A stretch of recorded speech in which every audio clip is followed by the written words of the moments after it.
Joining us now for more on that and today's top political stories is our political panel. Matt Robison, a former Democratic campaign manager and legislative director who has worked with members of Maine's congressional delegation, and Republican strategist Sarah Chamberlain, president and CEO of the Republican Main Street Partnership.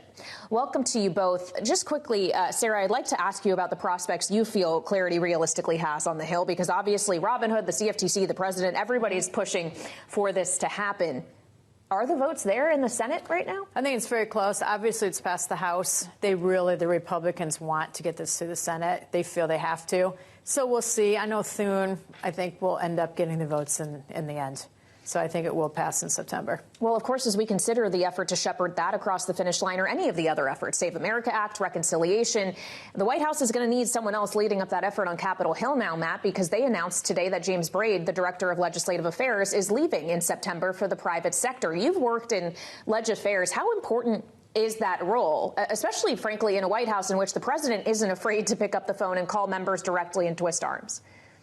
I think it's ultra important, especially after the death of Senator Lindsey Graham, who was an important go-between between the White House and not just Senate Republicans, but Senate Democrats. Senator Graham held a lot of sway and a lot of respect from members across the aisle. You know, from the standpoint of a staffer, someone who's interfacing between members of Congress and the White House, your contact at the White House Legislative Affairs branch is very important. They're a source of strategy, information, and really what the White House is going to the mat for. I think this is a signal that the White House isn't planning necessarily to do a major legislative push heading down the stretch into the lame duck session.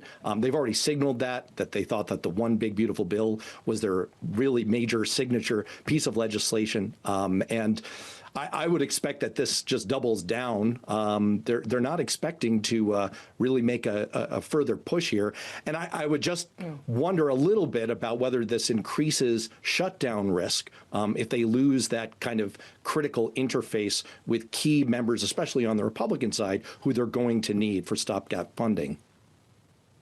Does it increase shutdown risk, Sarah? No, we're not going to have shutdown now. I wasn't sure a few months ago when I was on your show, but now we're not going to. No, it will go through. Well, you're better tapped in on that side than I am, so I'll take your word for it.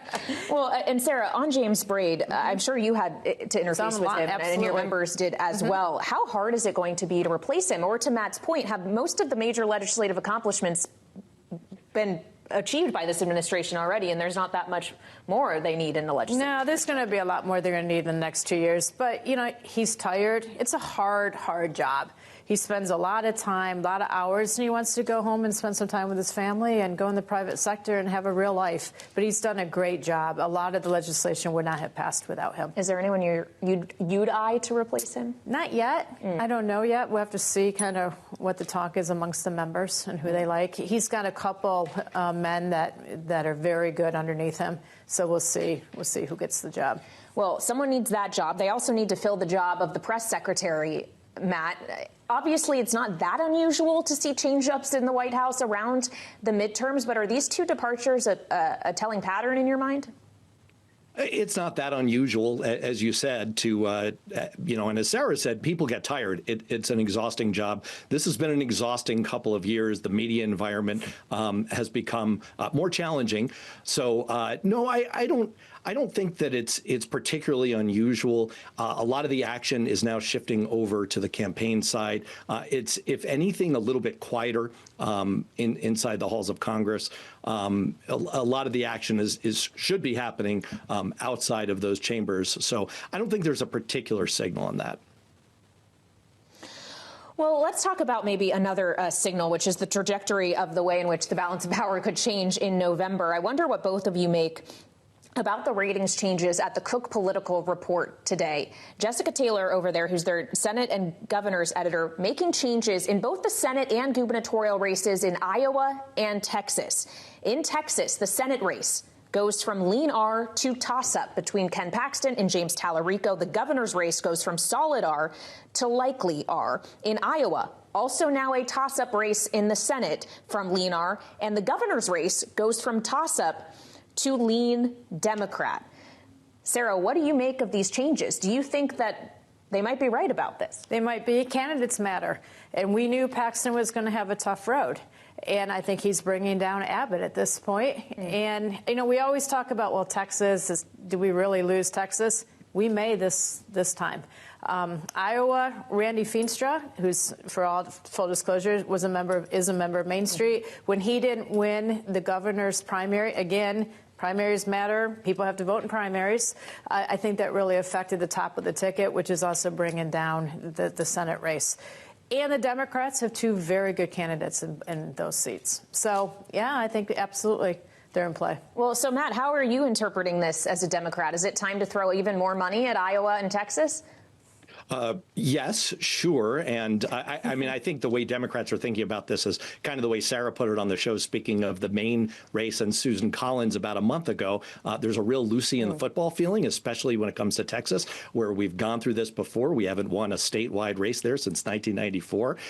So, I think the Cook changes are a lagging indicator here. If you've been following the polling averages, Talarico has been up by about a point and a half in the last string of 4 polls, including the Fox News poll. So it's not a surprise to see that shifted into a toss-up category. I think it remains to be seen how competitive it truly is. I think the bigger picture is that the Senate is truly in play. If you put Democrats on truth serum, coming into this cycle, they really only thought they had a shot in 2 races, North Carolina and Maine. That map has definitively expanded to 6. It includes Texas and Iowa and Alaska and Ohio. And the Senate Majority PAC, which supports Democrats, is trying to put Kansas into the mix. And you see prediction markets have also shifted and given a slight edge to Democrats as the odds-on favorites to retake the Senate, just by a tiny margin. So the big picture here is that the map is wide open. It's expanded significantly, and Senate Democrats really do have a shot now.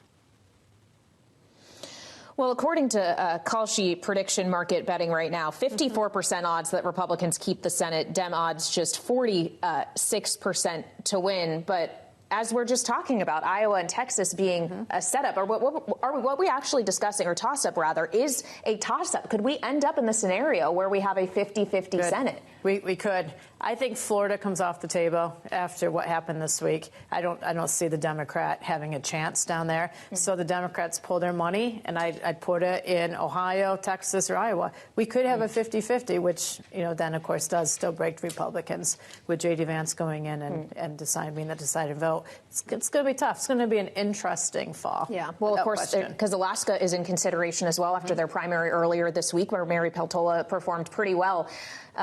Matt, on a 50-50 Senate, how hard would a power-sharing agreement be now in this political climate if it was already kind of tough in 2021?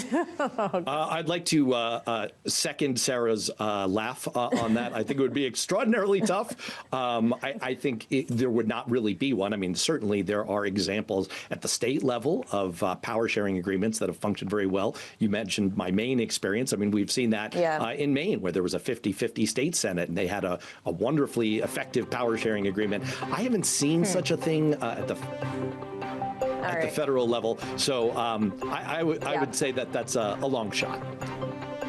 All right, Matt Robison, Sarah Chamberlain, thanks for joining us on Balance of Power on Bloomberg.